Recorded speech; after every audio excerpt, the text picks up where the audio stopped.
An aspiring music artist who will stop at no end to reach the top, to live a life of grandeur. And he has to make a lot of decisions, and the people around him also have to make a lot of decisions as well. And at the end of the book, we learn an important life decision, that it tells us that our decisions matter more than we think. So Brother Ashby and I are going to read some excerpts from the book, just to give you an idea of how it takes you on an emotional roller coaster ride, page after page. And you can get the book online, lulu.com, walmart.com, target.com as well.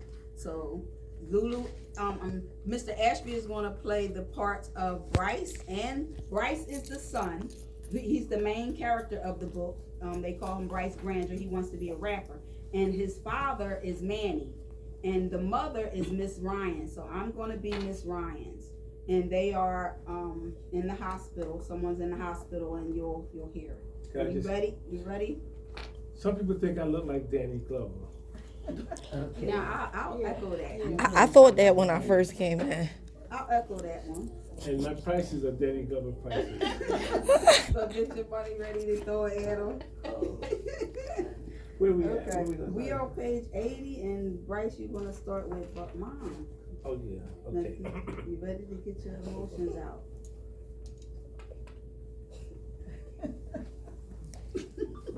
Excuse me, my breath stinks. Your breath stinks. Just like that? Bryce, what do I have to live for anymore? For me, Mom, for me. I can't believe this, Mom. You're not gonna fight this? I've been fighting all my life, Bryce, for everything that I have ever wanted. I had to fight to get it. I'm tired, Bryce. I'm tired of fighting for everything. Nothing ever came easy for me. Every damn thing I had to fight for it. And I'm tired. Now I even have to fight with my son for my right to die. Well, tell them to go ahead and do the damn surgery then. I'm tired of fighting. It ain't got me anywhere anyway. So now, Manny comes into the room, and Manny says, "Baby, you're up." I can't see through the tears. Manny says, "Baby, you're up." And then Miss Ryan says, no, he said, "What did they say you had? What did they say is wrong?" And then Miss Ryan says, "They say I have cancer." And then Manny replies, Cancer? Can it cure it?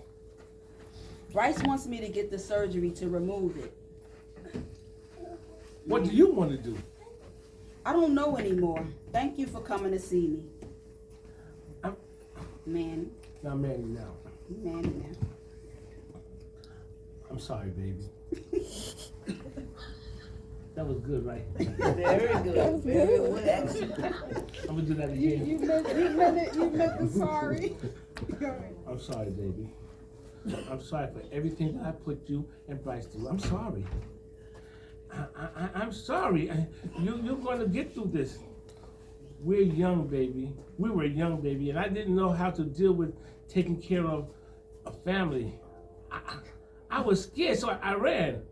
But you stayed right by my side, even after I left and married Wanda.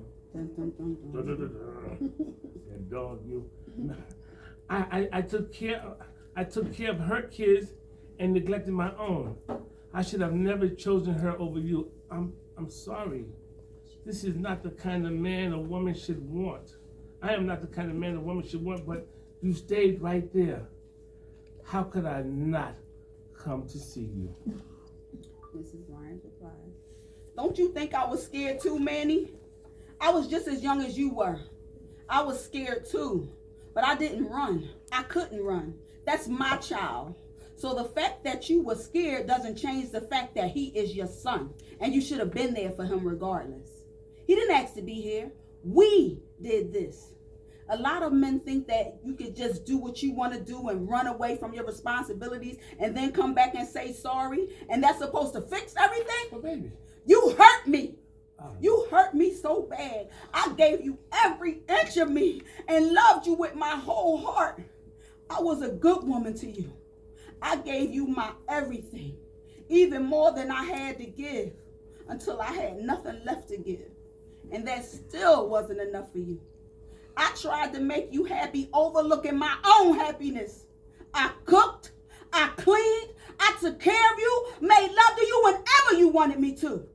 We had fun together. I thought we were okay. I did everything that I thought a good woman was supposed to do for her man, who she loves unconditionally. And you still walked away. You hurt me.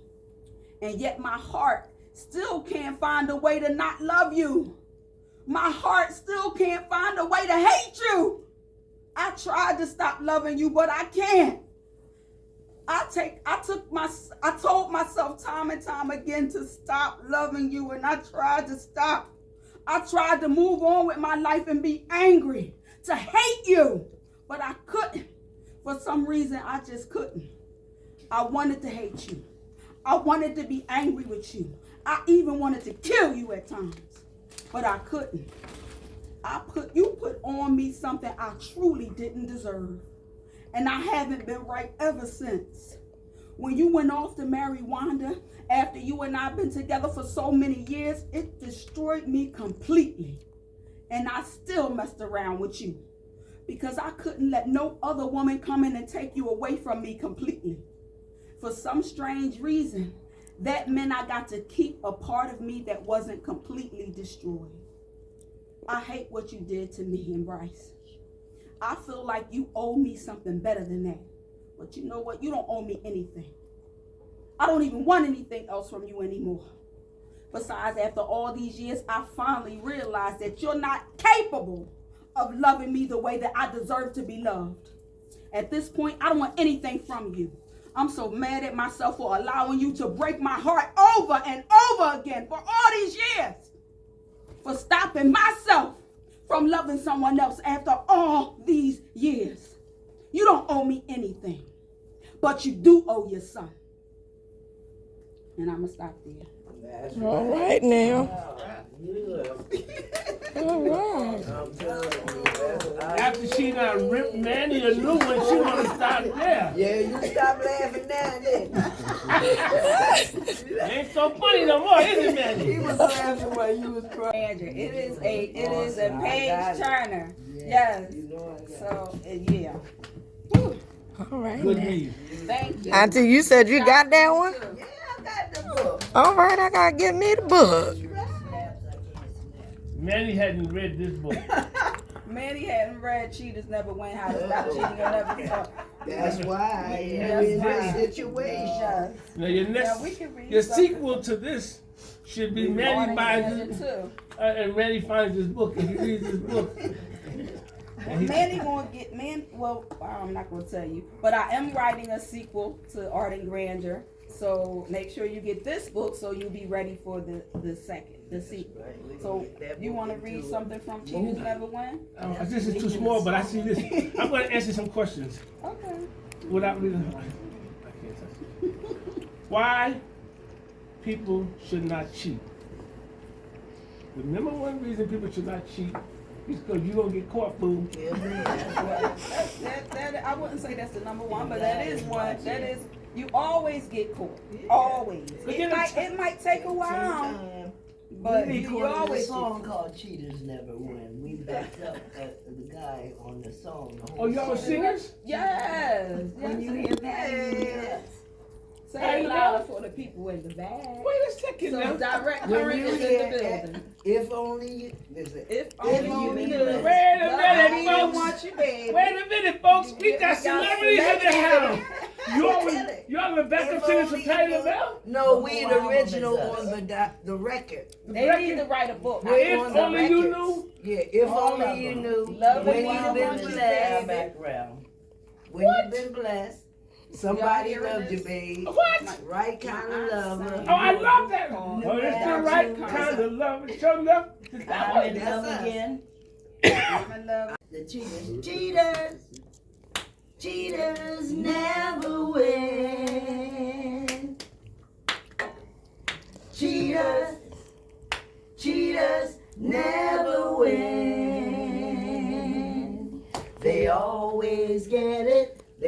always get it in the end. All right.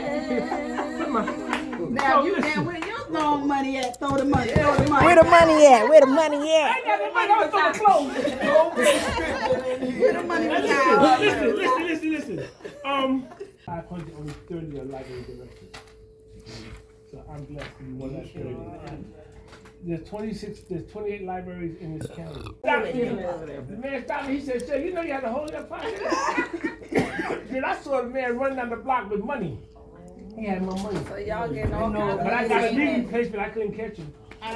We family because you gotta have a sense of humor like us. We laugh. That's what we do is laugh. What we do in my family is laugh. That shit is healing. But I'm serious. I really want y'all to come. And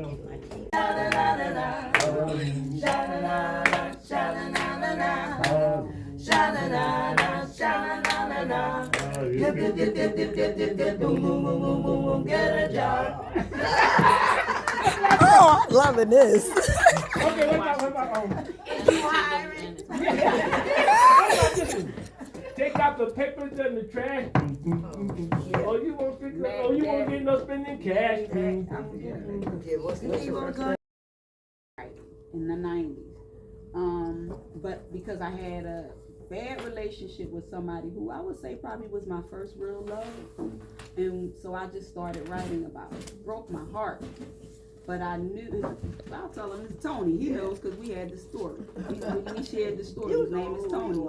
And he was like my first real love. And he broke my heart. And so I started writing about it. I mentioned earlier that writing is therapeutic for me. So it was like I got to get it out. So I was just writing. But I'm glad that I didn't put the book out in the 90s because I was a different person then. I was like, once a cheater, always a cheater. I was very mad and angry and aggressive. And then when life happened, I realized people do make mistakes. You know, and cheating is one of them. You know what I mean? Cheating can be one of them. So my mindset is different now than it was. So I had to live a little bit more and experience a little bit more to actually get both sides of the story. You know, before it was like just me and how I'm about my feelings and how angry and mad I was. But earlier I said even trash is recyclable. Now I wasn't in that mindset back then. You know, it was like you cheat on me, you will always be a cheater, and you know go no good. But because I've changed, I know people can change too. Everybody can change. You know, I'm not who I used to be, and my mindset is totally different now. But what inspired me was that. But I did research. I started doing research, and I started hearing different relationship dynamics from different people and saying, well, why did you do this? Or why did you behave this way? And then when I went to school for psychology, it really helped me learn human behaviors. So here is, I put all the jewels in here to help people just kind of not beat yourself up about making mistakes, but knowing that you're human and mistakes are going to happen and that's okay. Just learn from them so that you don't keep repeating the same mistakes. Can I see that book? This is but for a season.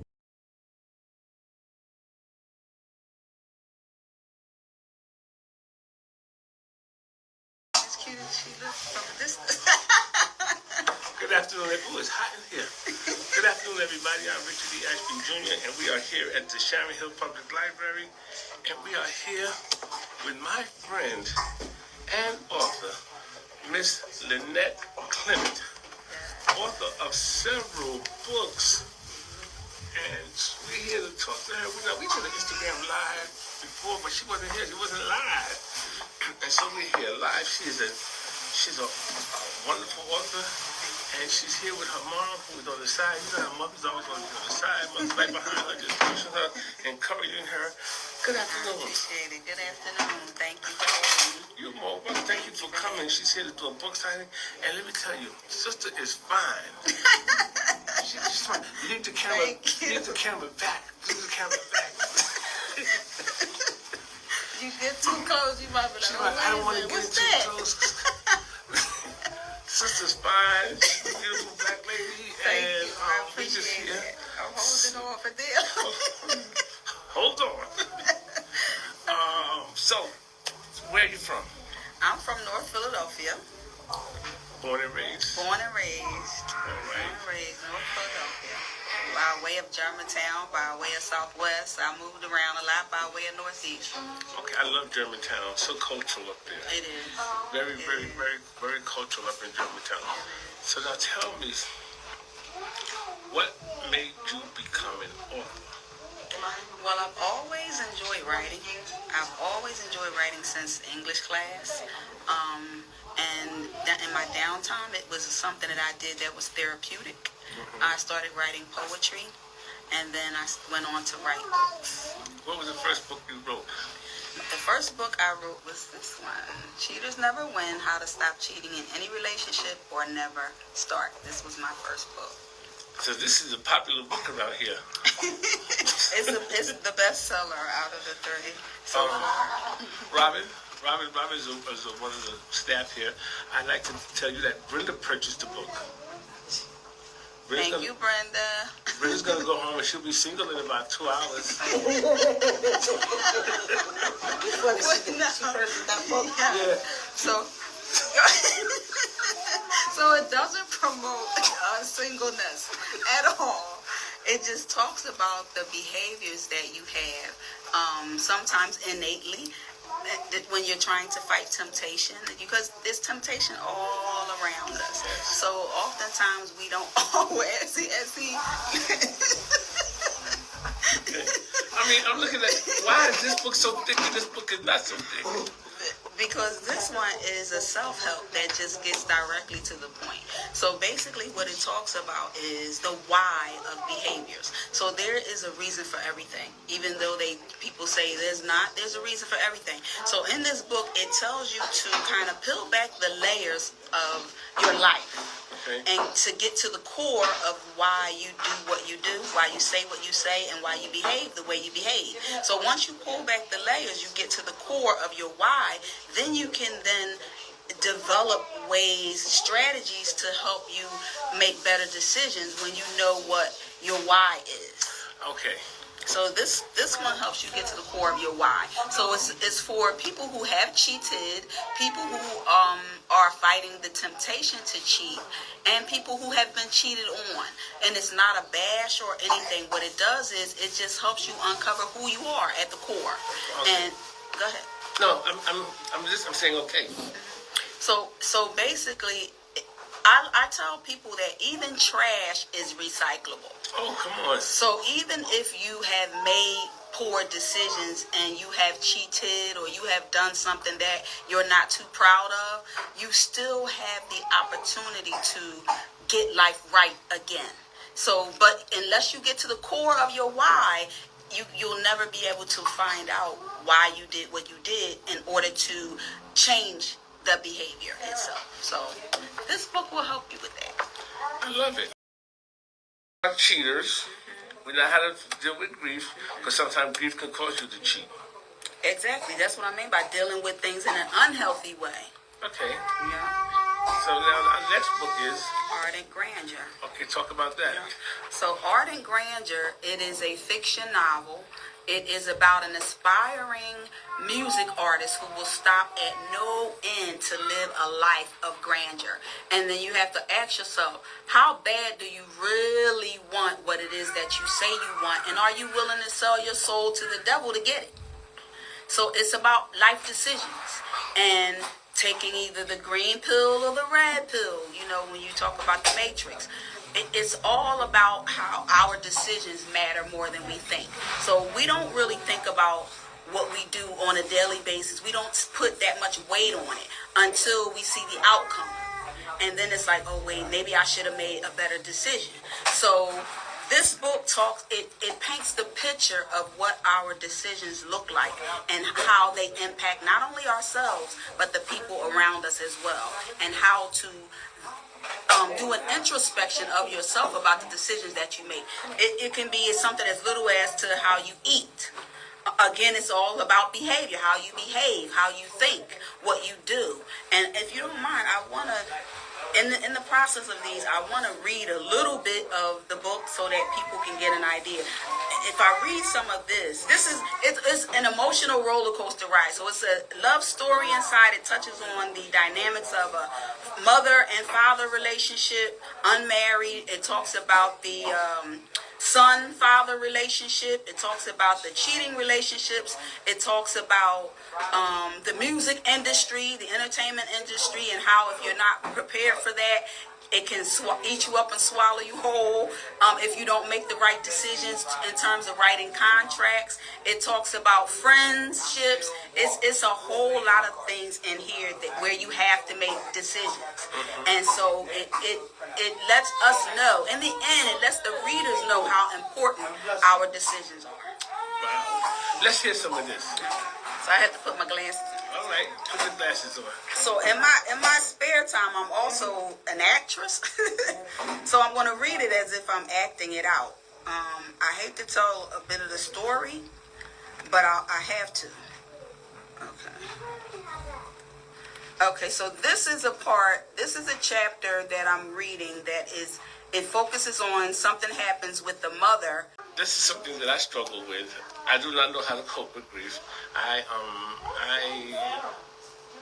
tuck grief away, and every now and then it'll eke out. I can find myself driving down the street, and then I find myself crying over somebody that passed away. And it's like, and then when that happens, I just turn my radio on and play some happy music and tuck it away. But I am not good with grief. A lot of people are not good with grief. So the book that he's referring to is this one, Coping with Grief, Your Happiness is in Your Healing. This is the book that my most recent book, I'll say, not my last because I'm writing again. This was co-authored with Erica Sterling Bush, so I also have to give her credit for working on this with me. Now, a lot of people have challenges with grief. So as we were going through the pandemic, grief is not just about the loss of a loved one. It's the loss of a job. It's the loss of a relationship. It's the loss of a friendship. There's many different types of loss that can cause grief. That can cause you to go through what grief is. And it's not easy for us to embrace it because we don't like how it feels. So one of the things that you mentioned is that you just turn the radio on. So it's called avoidant behavior, so that you don't have to feel what it is that you're feeling, at least for that moment, in that moment. So to help you with that, if you go through the process, grief is a process, and I'm going to be honest with you, it is nothing that you ever fully really get over.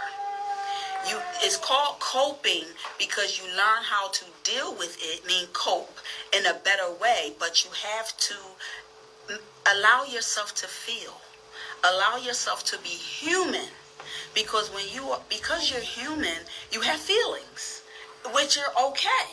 That it is okay to feel what you feel because you're human. And when you suppress what you feel, it manifests itself in some way. Our bodies are not equipped to hold anything in. This is why we have to go to the bathroom. We have to release. We need some type of release. And if you don't release it in a healthy way, you'll release it in a negative way, which is why there's a good side to grief. Once you learn how to cope better with it. So don't suppress your feelings. Try to allow yourself to feel, because you're human. You do know that you are human and you can feel. Okay, yes. But so what you said so interesting was you equated to going to the bathroom. It's a release. It's release. So that emotional release. It's going to come out in certain different ways. So Definitely. the way it comes out is working. As long as it's healthy. Right. Because sometimes people smoke cigarettes to relieve stress, or they engage in sexual promiscuity to relieve stress. You know what I mean? So those are less healthy ways. My way is working. My way is working and with projects. Okay. And so I always have a project. There's always, if I finish, like, this is a project. This right here is a project. This book signing is a project for me. And once I finish this book signing, now I'm gonna say later on today, what's next? And you already gave me what's next. I gotta get prepared for the 11th when you come. December the 11th. December the 11th when you come. I have somebody coming in December the 8th. Monday I have people coming in at 9 o'clock in the morning. I'm gonna be giving away books. I keep myself busy. It's just busy. I don't have a chance to stop and think about grief. But you have to give yourself the opportunity to process what it is that you're feeling, because even though you're busy, you do have a quiet time, and it's usually around bedtime when the dust settles. You know what I mean? Or when you're driving in your car, when you have that alone time, That's is what I'm when talking you about. exactly when you have that alone time. It's time for you to think and process and deal with the emotions. So they're never going to go away until you actually take them head on. So whether that means I'm going to take a day off and I'm just going to kick, scream, and cry and let it all out. And then from that moment, I'm going to leave it there. And then I'm going to go find my happiness. And I'm going to do more of what makes me happy. Because until you do that, you have to release. Until you do that, you'll always have those moments where in your downtime, you're depressed, you're sad. I'm And not sad. well, you may not be sad, but you don't like what it is that you're feeling because you're trying to avoid it. Yeah, okay. Good. Yeah. Let me get my wallet out, pay you for this. Counseling session. This therapy I session. do it all day. I'm all counseling messed people up for now. free all day. Now you got me all messed up. It's okay to feel. You see, you're just letting people know that it is okay to feel. You're human. So don't think that if you have to cry. My grandmother passed away in 1986. Every now and then I still cry. Does that mean that I haven't gotten over it? No, that just means that I miss her. You know what I mean? And when I think about her, it makes me cry sometimes, and that's okay. But guess what? You don't ever do. This is the key to why you need to get this book, because it leads you to finding your happiness. It's okay to go through the process of grief. Just don't stay there. Just don't get stuck and stay there, because like I said, it manifests itself in some way. This is how people get sick, because they hold things in, and your body is not equipped to hold anything in forever. So that's why people, when they're stressed out, they break out in acne. They break out in acne because your body is trying to release something that you're trying to suppress. So it's critical. I mean, you have to give yourself time to grieve and be patient with that as well. Because oftentimes we I don't like what I'm feeling. I want to feel better right now. Well, it doesn't always happen that way, because the length of time that you spend with someone that you might be grieving over might be the same length of time that it takes you to get over them. But then you have to ask yourself also, how would this person, if it's the loss of a loved one, you have to ask yourself, how would this person feel about the way that I'm feeling? You know what I mean? Like, would they want you to be sad? Would they want you to give up on life? Would they want you to be hopeless? The answer is usually no. So for them, honor them in that way by saying, you know what, I can get through this. Excellent. That's good. So first of all, I want to thank you for coming. Second of all, I want to thank you for the way you came in and did that story hour. Thank you. I enjoyed that. That was one of the best stories hours we had, because in the past... Don't just say that. No, Robin will tell you. In the past, the kids have been really all over the place, and workers did not join in. But your story hours was very professional. The kids were engaged. Like you said, they were answering questions they didn't even know answering questions they didn't even know the question, but they were just wanted to be part of it. And it was a great story, and you did an excellent job. And for that reason, we're having her back on December 11th. December 11th, you'll be back again, and we really appreciate you doing that. So tell me, you had a T-shirt on. Reading Captains. Tell me about the Reading Captains. So this year I joined to be a reading captain. So I'm all about literacy and helping people read at grade level. Reading and writing and reading comprehension is important, because if you ever try to fill out a job application, you need to know what the questions mean that you're answering. Oftentimes you have a question that you might think, okay, well, I should answer it this way, but you also have to think from an employer's perspective, a recruiting perspective. So I think that, I'm passionate about helping people just be better.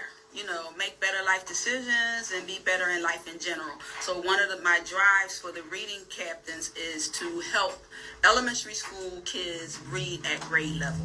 One of the things that I think people, I don't want to say get wrong in relationships, but I'll just say one of the things that I wrestle with people in relationships when it comes to the male-female roles, and if a person chooses you, knowing what you bring to the table, that means they already chose you. So you don't have to feel inferior. You don't have to feel in competition. You don't have to feel insecure. The person knows who you are, what you make, and what you bring to the table. If they still choose to have you in their lives in that way, embrace it, because they have. That's right.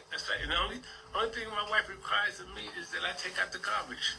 And I do that once a week sparingly. Sparingly.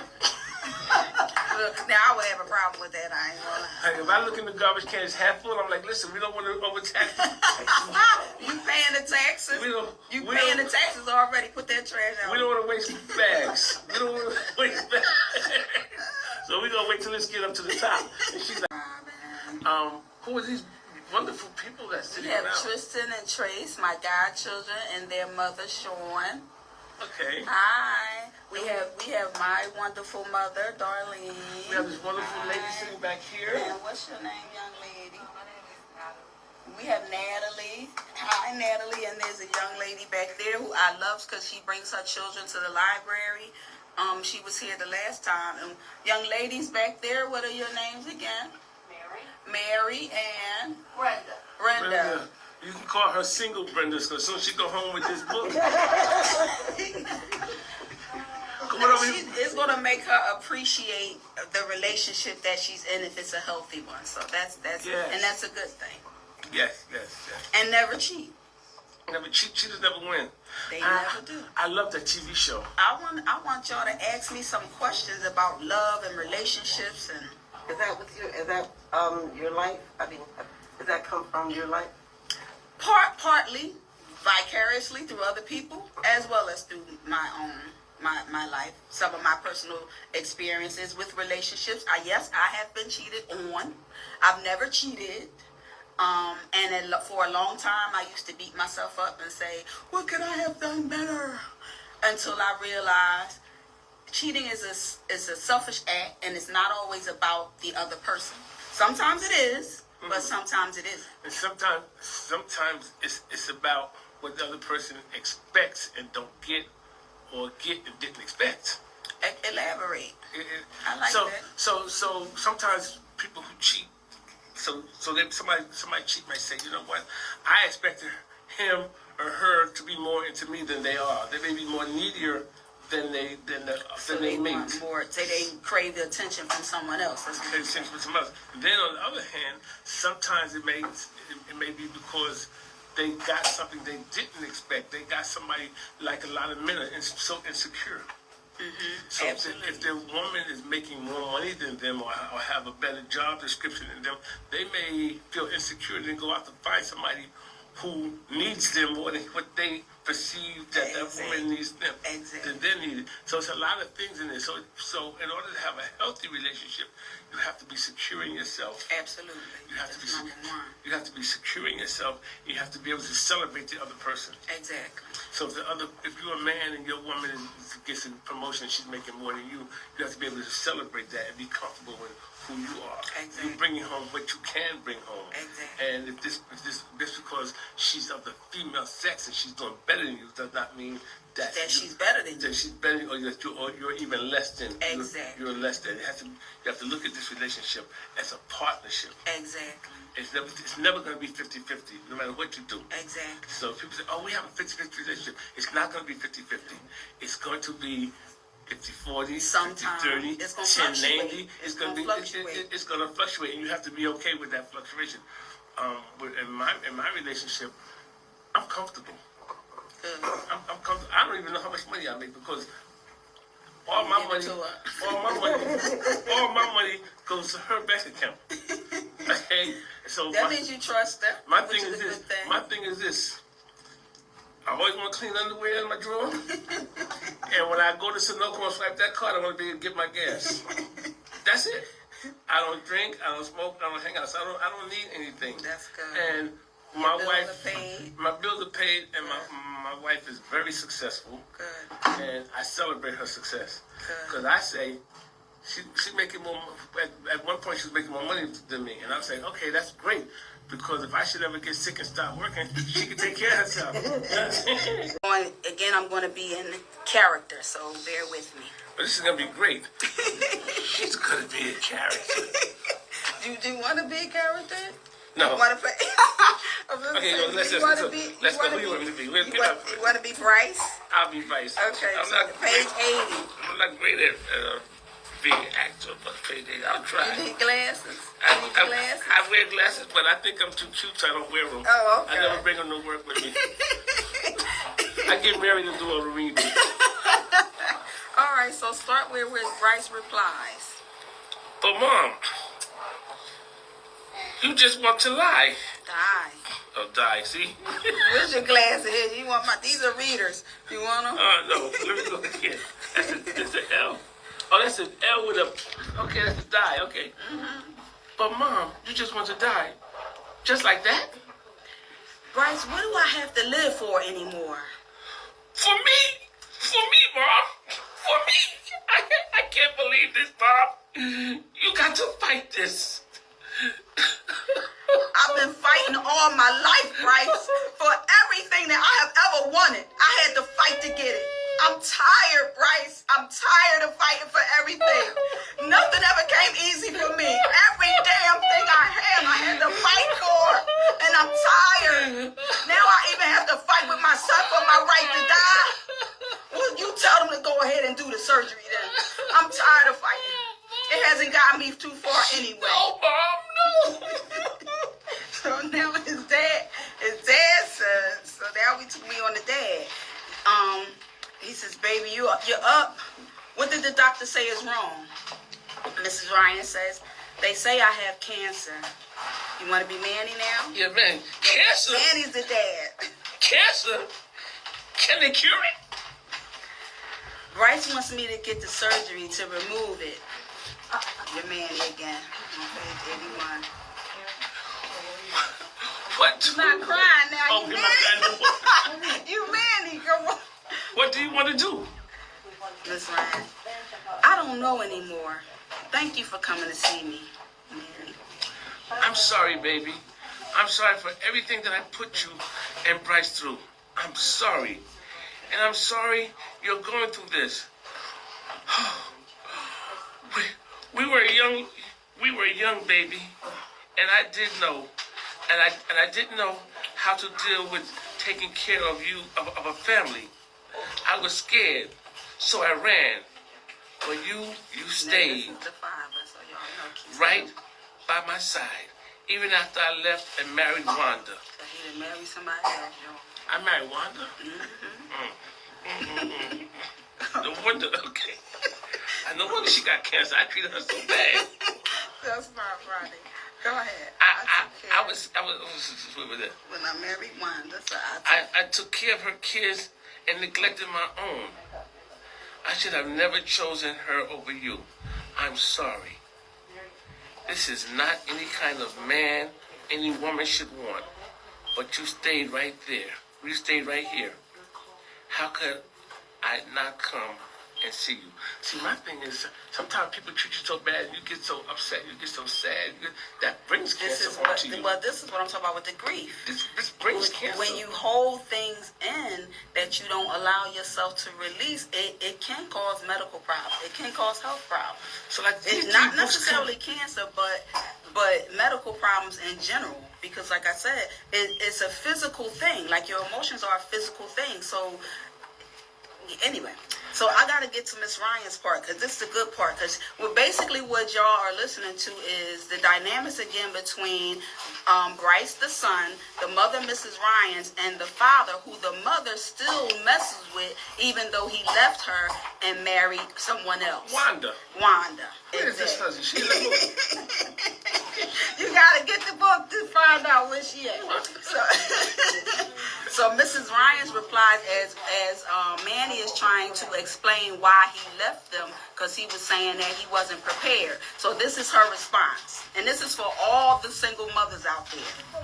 Don't you think I was scared too, Manny? I was just as young as you were. I was scared too, but I couldn't run. That's my child. So the fact that you were scared doesn't change the fact that he is your son.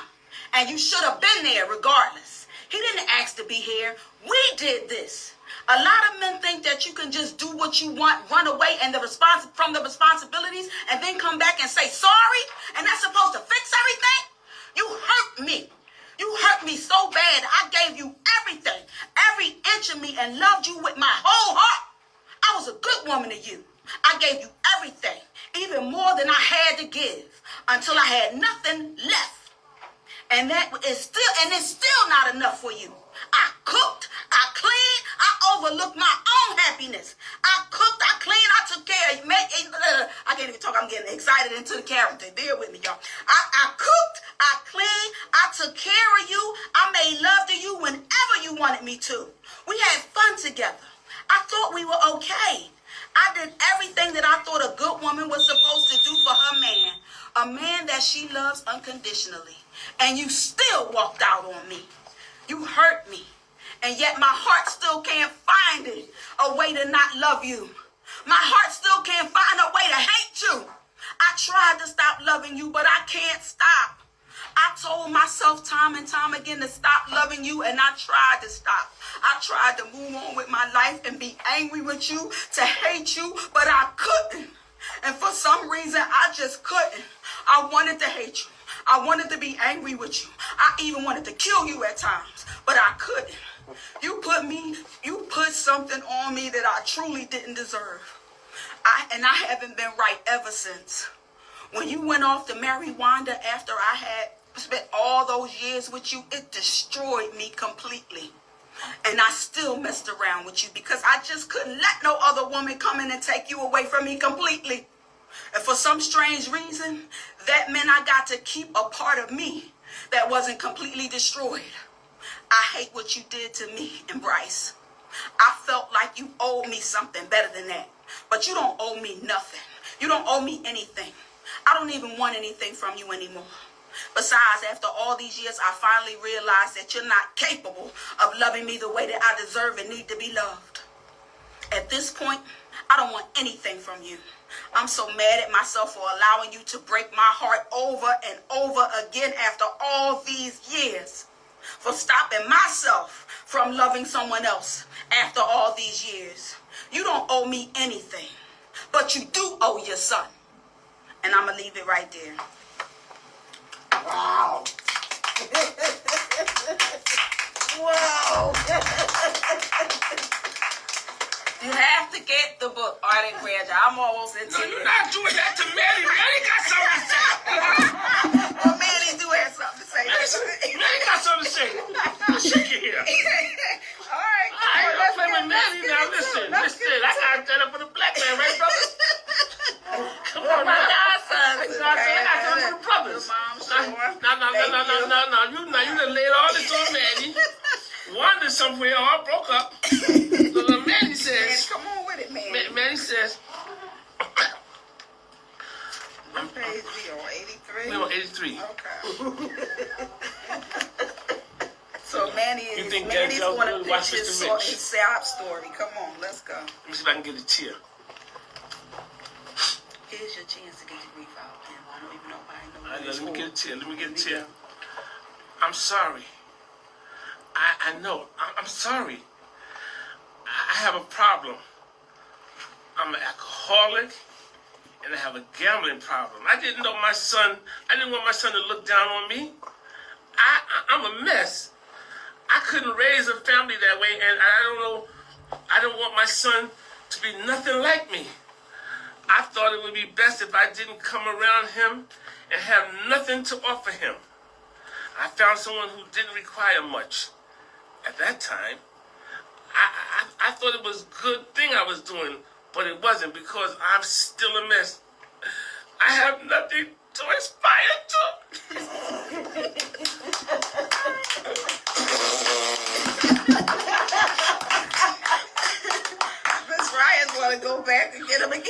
but I'm gonna leave him alone. I'm gonna let Manny have his day. Miss Ryan's got something to say about that, but I'm gonna let y'all have to get the book. Brother Josh has been standing up cheering and clapping for me. I need some help with the brothers. You know what I'm saying? Come on, don't leave a black man hanging.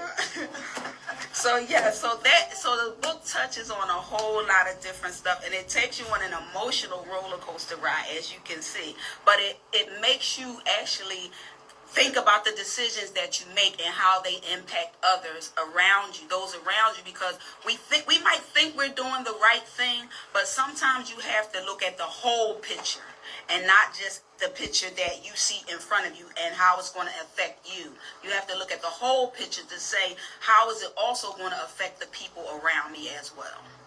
Right thing is at the end of the reading, but when they were leaving out, one of the little boys came and he hugged me. And I was like, thank you. Kids can make your heart melt. Yep. Kids can make your heart melt. And so, Good. How are you? Miss I can't say it. Threadgill. Miss Threadgill. Yes. She is a wonderful teacher. She is the on the library board, and I just love the sister here. I just love her. This is one of our authors. Okay. And she's here today. All right. Well, nice to meet you. All right. Bless you. Thank you. All right. So how you been? Before you leave, do you have questions about love, relationships, life, grief? I do not, but if we share the love that we have, love is not love until you give it away. That's right. Right. It's not to be kept to yourself. That's right. It's not love until you give it away. And if you keep your hands open, Come my on now. grandfather said, if you always keep your hands open, positive things can flow in and they can flow out. Blessings and love, everything can flow in and flow out. But if you do that right here, you constantly block it. Exactly. So again, love is not love until you give it away. That's That's right. what I Amen. thought. Let the church say amen. All right. God bless y'all and take God care. bless Good seeing you. you. Thank you so much. Yes. So y'all. So that she is a, like I said, she's assistant principal at the school here, and she's just an absolute. Her husband is a pastor also, and she's just a joy. And people give you advice. Advice is two-way. I take my advice from old folks because they've been there, done that. Right. Young people, they just speculate. They just speculate. That is true. Young lady, she got her earphones on. I forget. Do you have any questions? You hear the conversation we talking about? Can we help answer any questions for you about relationships, love, whether it's family dynamics or friendship dynamics or work? Yay, I'm glad I asked. Ooh, Lord. Ooh, Lord, you came right to the... I just had to deal with that in my last relationship. It's something that you have to realize that you can't change him or her.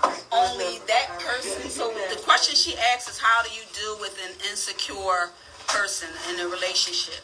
So you have to realize that you are not secure to their insecurity. So it's their life experiences that has caused them to be insecure in some way.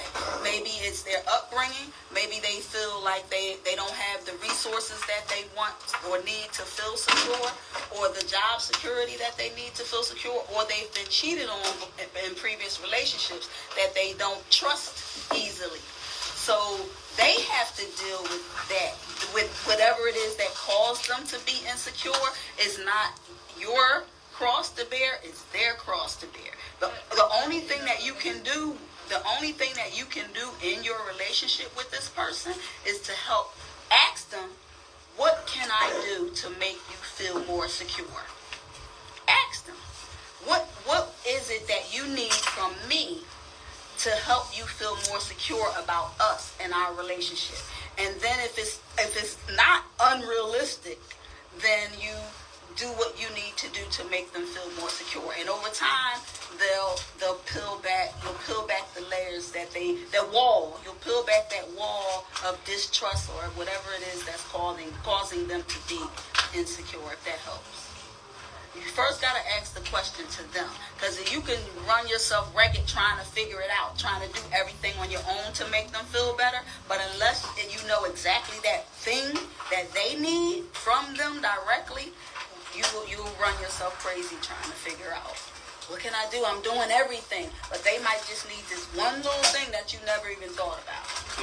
So ask that person directly, what can I do to make you more secure in our relationship? Does that help? People that come from different backgrounds, what advice would you give for them to make the relationship work? Okay. And when you say two people that come from two different backgrounds, do you mean culturally or income-wise? Yeah, culturally.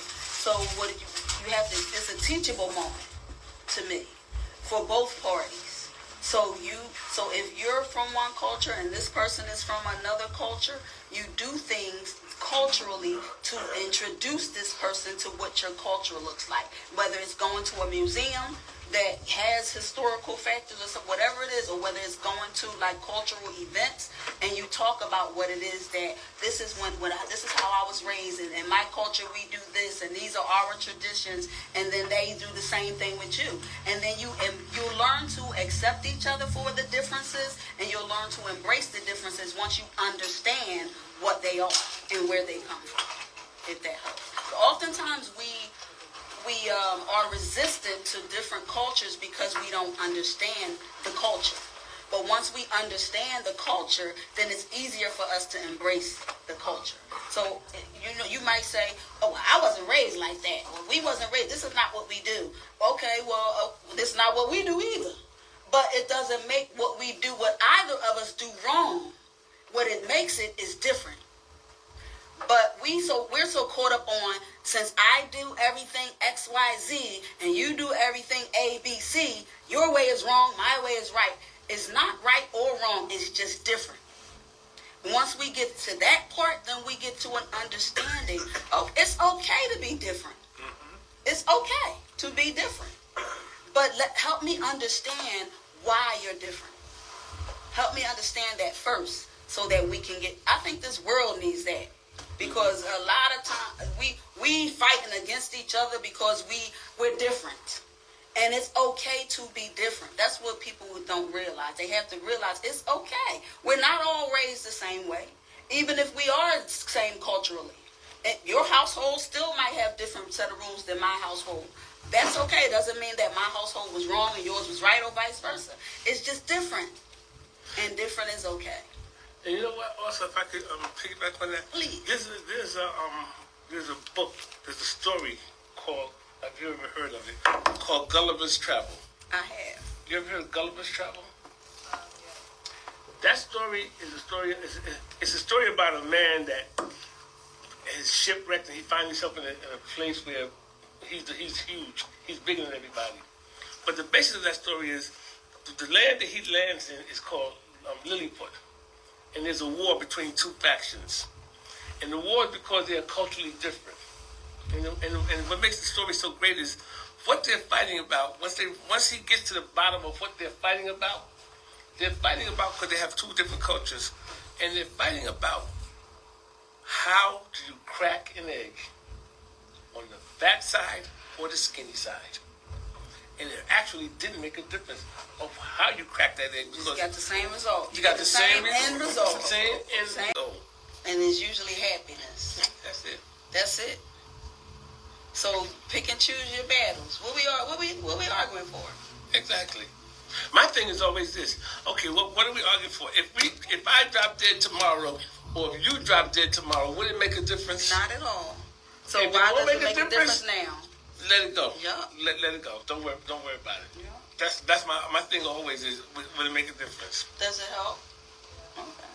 You got another question I know, I can tell. I see. Come on. I love questions. So if there's trust issues and it has nothing to do with you, how do you deal with that? Again, that's another thing, that the person has to be accountable for the way that they feel.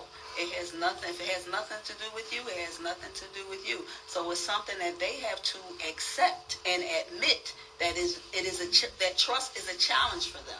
So if Brenda Wanda will say, if Wanda cheated, you cheated with Wanda, and now you came to me, who's never cheated, don't make me pay for the crime that Wanda committed because you've been cheating with Wanda. I've never cheated. So that's a cross that you can't bear. So the person is the one who has to do the work. Now, if you want, because you love this person, you want to help them naturally. The only way that you can help them is help them figure out their why. Why do I have this issue with trust? Have you ever done anything to make this person distrust you? No. That you can think of? No. So first you can ask them. It's always about asking questions for clarity. If this person doesn't trust you, if you've never given them a reason to distrust you, then ask them a question. Why don't you trust me? And that's the woman's point. Oh yeah. Let me give you the men's Please. Let me give you the men's point. Let me give you the men's point from the woman's point. No, Ask him, what are you doing to make you think that I might be cheating? What are you out there doing? You don't trust me. What are you doing? Are you doing something that you may think that I'm doing something? Okay? And I'm going to piggyback off of that. Because it doesn't mean that the person is always doing something themselves. It could be an experience that they had previously with someone else. Mm-hmm. It could be. Not necessarily. Not necessarily, but not necessarily. Just my thing with men, they usually doing something or think they're doing something there. They looking at their wife or their girl side eye. What you doing? Because this chick over here know I'm with somebody and she messing around. So what you doing? Clean your own house up. Don't look at the speck in my eye.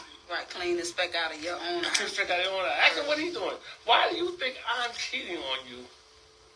Or why you have trust with me? Right. What are you doing? Are you all right? Who you talking to?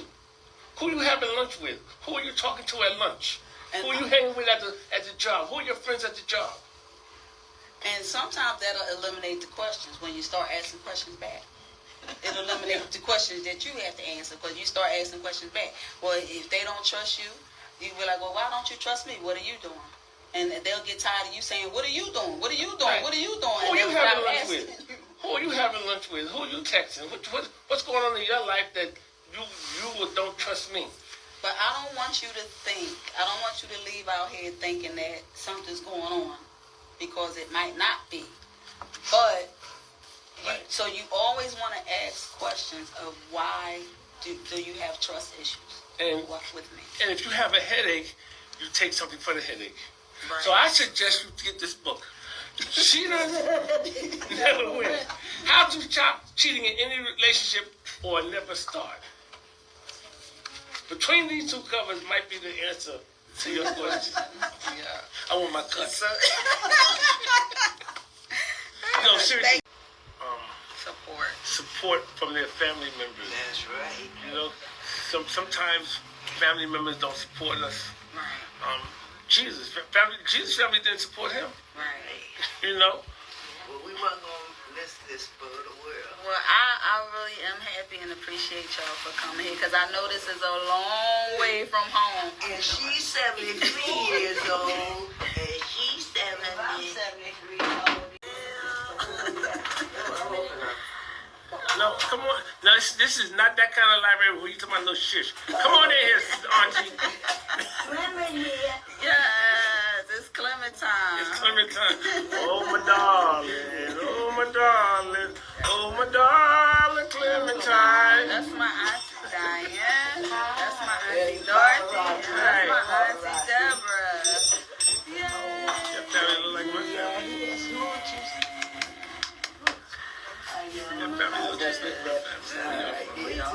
So we're from North Philly. We're all from North Philly, born and raised. But then we have South Philly. We have Germantown in the house. You're from North Carolina. Oh, That's you mean where everybody say, but we might be from down south somewhere. Yeah. Y'all look like my family. Down the We probably bloodline. is. What's the last name my of the... family owe me money, though.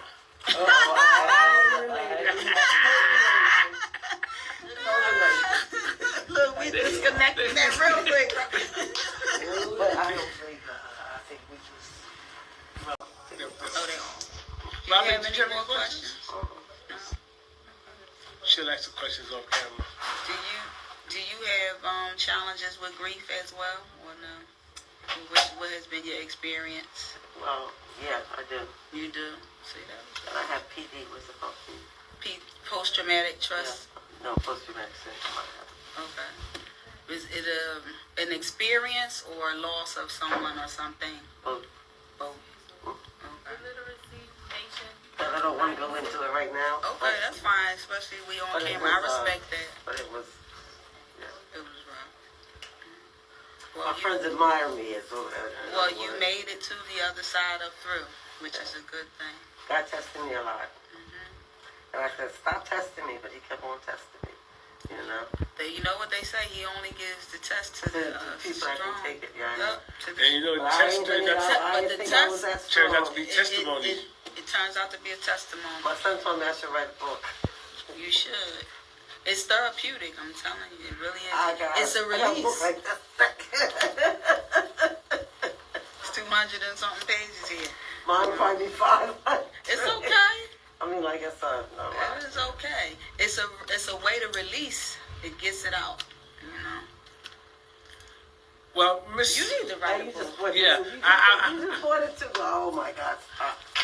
It's okay. I plan on writing a book. Oh, Somebody's looking for the location. Okay. she's coming in. I plan on writing a That's book my one mother, day, y'all. but I don't know where to start. I don't know where to start. You start one page at a time. You know where to start? Put the date, Oh boy. your name, Excuse me, Robin, give us the green key, please. This is my guest. put the date, your name, and what it is that you want to write about. That's where you start to write a book. If there's anybody out there want to start writing a book, put the date, put your name, and what you want to write about, and then just start writing. Yeah, I have. These are mine. 14. Okay. You have any questions about Y'all have grief or anything? questions? What school do you So- attend? Oh, you went to Haverford School for Boys? Oh, my cousin went to Haverford School for Boys. Now, ladies and gentlemen, he goes to the Haverford School for Boys. So let me And tell you- his brother. and your brother goes too? And they get ready to be authors too. Wait a second. Okay. They get So- ready to also be authors too, so I'm gonna bring them back here once their book comes out. They're writing a children's book called The Star Player. So when I was here last time, I was mentioning that these are my two godchildren that they're going to be authors, and they're going to have a book out called The Star Player. Let me tell you something about what I know about the Haverford School for Boys. Just anybody ain't going to the Haverford School for Boys. That's right. I mean, you're just not going to be some type of just young man without any get up and go, or no dreams, or no goals, or no mission. So and both brothers are this. And folks, it ain't cheap either. No, it's not, Mom. It ain't cheap. So mom and family is pouring into these young men. They're in a school where they're going to be successful. Now, my cousin went to Haverford School. He's very, very successful.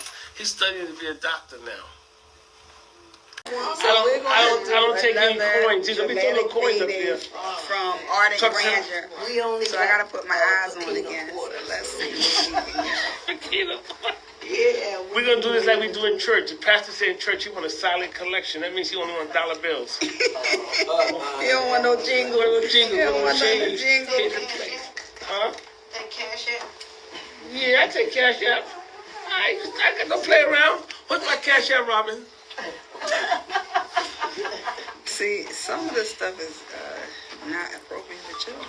So you want to do the same reading? Let's do the same reading. All right, they play page And I should do eight. better. I wear glasses, but I'm too vain to wear them. Yeah. You see, I have mine on, so you shouldn't be too vain because they help. Anything that's going to help you is. No, when my eyesight started going, I couldn't see that I was losing my hair. And I still thought I had a jerry curl, but somebody said, no, you don't have a jerry curl, sir. Can somebody grab my phone and record this time? Because I think we did an excellent job, and I didn't get to capture it. Thank y'all.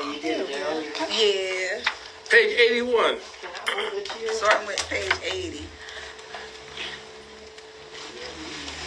So for those of you just tuning in, we're doing a read for Ardent Grandeur. This is my fiction novel book about an aspiring music artist who will stop at no end to reach the top, to live a life of grandeur. And he has to make a lot of decisions, and the people around him also have to make a lot of decisions as well.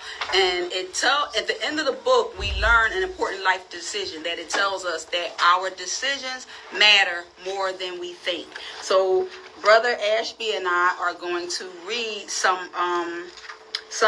excerpts from the book just to give you an idea of how it takes you on an emotional roller coaster ride, page after page. And you can get the book online, lulu.com, walmart.com, target.com as well. So Lulu, Mr. Ashby is going to play the parts of Bryce, and Bryce is the son. He's the main character of the book. They call him Bryce Grandeur. He wants to be a rapper. And his father is Manny. And the mother is Miss Ryan. So I'm going to be Miss Ryan's. And they are in the hospital. Someone's in the hospital, and you'll hear it. Are you ready? You ready? Some people think I look like Danny Glover. Now, I'll echo that. I thought that when I first came in. I'll echo that one. And my prices are Danny Glover prices. So get your money ready to throw it at them. Where we at? Okay. We are on page 80, and Bryce, you're going to start with But Mom. Oh, yeah. Okay. You ready to get your emotions out?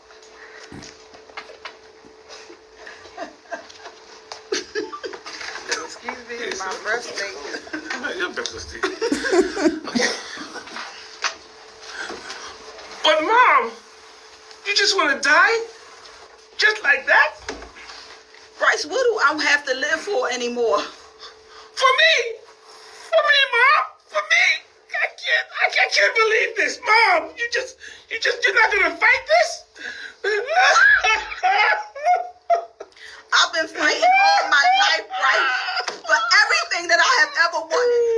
I had to fight to get it. I'm tired, Bryce. I'm tired of fighting for everything. Nothing ever came easy for me. Every damn thing I have, I had to fight for it.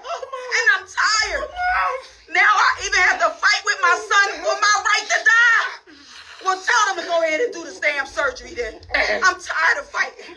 It ain't got me anywhere anyway. So now, Manny comes into the room, and Manny says, "Baby, you're up." I can't see through the tears. Manny says, "Baby, you're up." And then Miss Ryan says, no, he said, "What did they say you had? What did they say is wrong?" And then Miss Ryan says, "They say I have cancer." And then Manny replies, Cancer? Can it cure it? "Bryce wants me to get the surgery to remove it." What do you want to do? "I don't know anymore. Thank you for coming to see me." Manny. Not Manny now. Manny now. I'm sorry, baby. That was good, right? Very well. I'm gonna do that again. You meant the sorry. Go ahead. I'm sorry, baby. I'm sorry for everything that I put you and Bryce through. I'm sorry. I'm sorry. You're going to get through this. We're young, baby.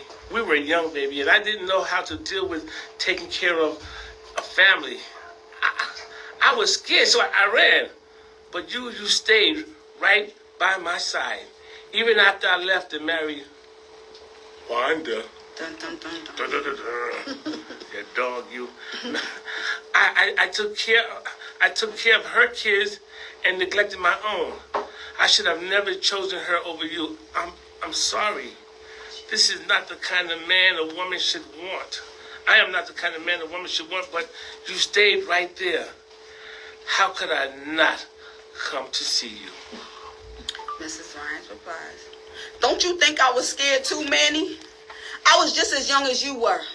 I was scared too, but I didn't run. I couldn't run. That's my child. So the fact that you were scared doesn't change the fact that he is your son, and you should have been there for him regardless. He didn't ask to be here. We did this. A lot of men think that you could just do what you want to do and run away from your responsibilities and then come back and say sorry, and that's supposed to fix everything. But baby, you hurt me. You hurt me so bad. I gave you every inch of me and loved you with my whole heart. I was a good woman to you. I gave you my everything, even more than I had to give, until I had nothing left to give. And that still wasn't enough for you. I tried to make you happy, overlooking my own happiness. I cooked, I cleaned, I took care of you, made love to you whenever you wanted me to. We had fun together. I thought we were okay. I did everything that I thought a good woman was supposed to do for her man, who she loves unconditionally. And you still walked away. You hurt me. And yet my heart still can't find a way to not love you. My heart still can't find a way to hate you. I tried to stop loving you, but I can't. I told myself time and time again to stop loving you, and I tried to stop. I tried to move on with my life and be angry, to hate you, but I couldn't. For some reason, I just couldn't. I wanted to hate you. I wanted to be angry with you. I even wanted to kill you at times, but I couldn't. You put on me something I truly didn't deserve. And I haven't been right ever since. When you went off to marry Wanda, after you and I been together for so many years, it destroyed me completely. And I still messed around with you because I couldn't let no other woman come in and take you away from me completely. For some strange reason, that meant I got to keep a part of me that wasn't completely destroyed. I hate what you did to me and Bryce. I feel like you owe me something better than that. But you know what? You don't owe me anything. I don't even want anything else from you anymore. Besides, after all these years, I finally realized that you're not capable of loving me the way that I deserve to be loved. At this point, I don't want anything from you.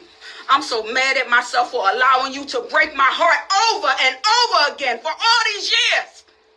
For stopping myself from loving someone else after all these years. You don't owe me anything, but you do owe your son. And I'm going to stop there. That's right, man.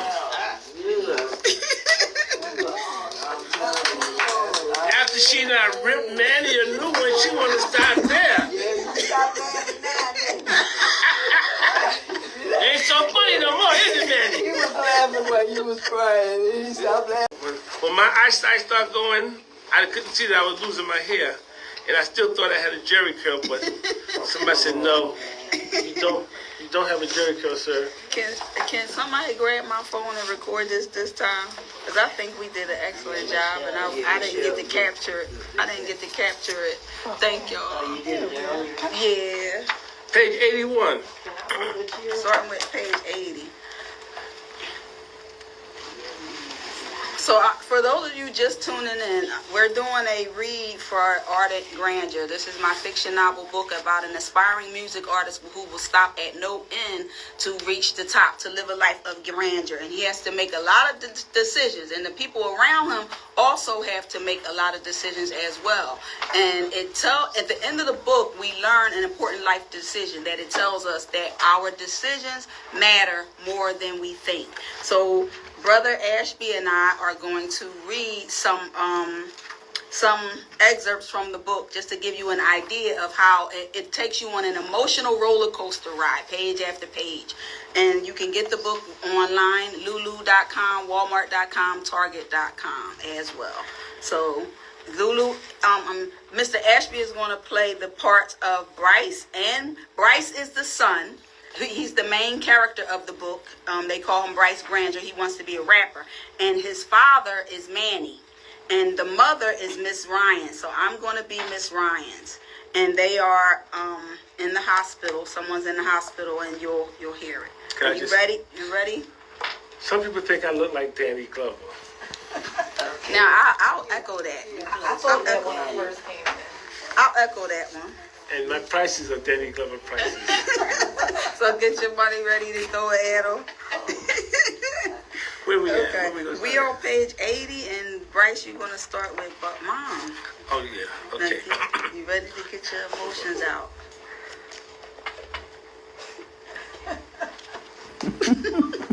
Excuse me, it's my birthday. Your birthday. Okay. But Mom, you just want to die? Just like that? Bryce, what do I have to live for anymore? For me? For me, Mom? For me? I can't believe this, Mom. You're not gonna fight this? I've been fighting all my life, Bryce, for everything that I have ever wanted. I had to fight to get it. I'm tired, Bryce. I'm tired of fighting for everything. Nothing ever came easy for me. Every damn thing I have, I had to fight for it. And I'm tired. Now I even have to fight with my son for my right to die. Well, tell them to go ahead and do the damn surgery then. I'm tired of fighting. It ain't got me anywhere anyway. So now, Mrs. Manny comes into the room, and Manny says, "Baby, you're up." I can't see through the tears. Manny says, "Baby, you're up." And then Miss Ryan says, no, he said, "What did they say you had? What did they say is wrong?" And then Miss Ryan says, "They say I have cancer." And then Manny replies, Cancer? Can they cure it? "Bryce wants me to get the surgery to remove it." What do you want to do? I don't know anymore. Thank you for coming to see me. Manny. Not Manny now. Manny now. I'm sorry, baby. That was good, right? Very well. I'm gonna do that again. You meant the sorry. Go ahead. I'm sorry, baby. I'm sorry for everything that I put you and Bryce through. I'm sorry. I'm sorry. You're going to get through this. We're young, baby. We were young, baby, and I didn't know how to deal with taking care of a family. I was scared, so I ran. But you stayed right by my side. Even after I left and married Wanda. Dun, dun, dun, dun. Dun, dun, dun, dun. You dog, you. I took care of her kids and neglected my own.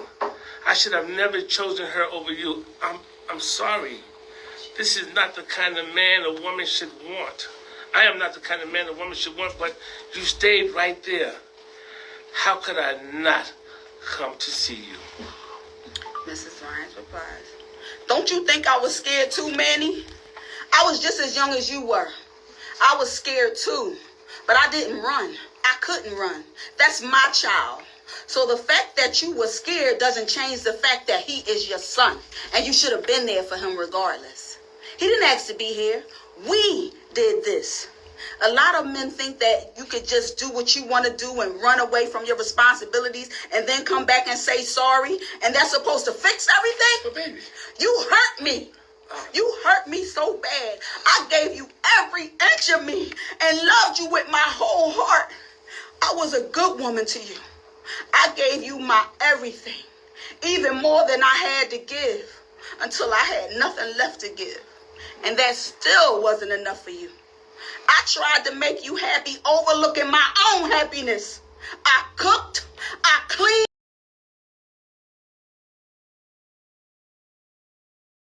I'm the current president of the Pennsylvania Black Librarians.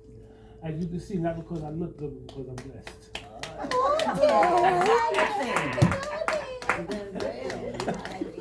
And so my job as a librarian here is to encourage and promote our people. That's right. And you ladies are history. Yes. And we need to celebrate you. We need to celebrate you. Long overdue. Long Excuse overdue. me. And we are going to have a program where we celebrate you. Now, we might I not did be them for here. the 29th. We might be able to come of course, next door where we have our stage. There's a room outside if you like that. And we have seats and everything. And I would love to do a program with you. Well, we can help you. Let's put it right We on the we have like a dinner dance or something, a dinner program where you all do a couple of sets and we eat and we talk about your history and we can do a PowerPoint or something.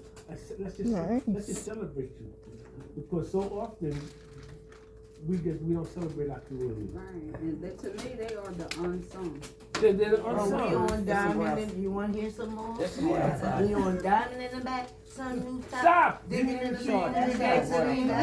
You made They that took happen. most of the background off the, I mean, they didn't take it off, they just closed it, and then you hear harmony in the back, but we sang all the way through it. Really? Diamond in the back, sun rooftop, digging the scene in the gasoline. Ooh. You may not have a fancy car. Yeah.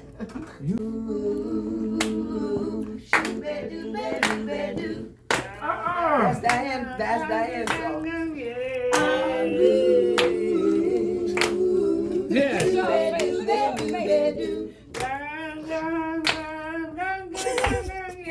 I'm blue, so blue, shoo-ba-doo-ba-doo-ba-doo. I wanna tell all you people. I dropped the penny in the well, hoping you would come back soon. I hope her really was The telling told me my love for you was true. I hope the meeting was long. I hope she was gone, 'cause you've been gone too long. Come home, yeah. Me. All of you all? Songs on the Yes, you background. too. Oh, They hear us almost the four Patti with the LaBelle Shalons, song. how we started out back in the The day. original The Shalons. and even though they tried to duplicate. So y'all was the Shalons? Yeah, back in the day, back in. Oh, you wanna hear some four parts? Yes, please. Oh, Please, yes, please, Now y'all please. know we cannot No, go anywhere no, without no, singing. no. So look, he No. gotta take the camera off of her. Oh. Don't come on. That's my family, y'all. But this the what the ball with the Ba, ba, ba, ba, da, da, da, da, ding, ding, ding, oh, he ding. You gonna fit in. You gonna fit in. You gonna fit in real good. Boom, boom, ba-dim-ba-dim-ba-dum, boom, boom, shabba-dabba-dabba-dabba-dee. Dio did it, dee-wop-pop-pop-pop did it, Dio did it, dee-wop-pop-pop-pop did it, Dio did it, dee-wop-pop-pop-pop, boom, boom, boom, boom, boom. Ah, you're my little star, shining in the night, while I'm sitting here, holding you tight. I need your love like the earth needs the sun. Well, I'm, you know, I'm, oh, do, do, do. ooh, ooh, bass. Sha-la-la, sha-la, chop, chop, chop, chop, chop, chop, wee, ooh. Sha-la, did it, dee-o, did it, dee-wop-pop-pop-pop-pop. Boom, boom, boom. Ah, you know that you're my little star, shining in the light, while I'm sitting here, holding you tight. I need your love like the earth needs the sun. Bass. I'm, ooh, you. Sha-la-la-la, chop, chop, chop, chop, chop, chop, wee, ooh. Sha-la, did it, dee-o, did it, dee-wop-pop-pop, wee, ooh, wee, ooh, wee, ooh.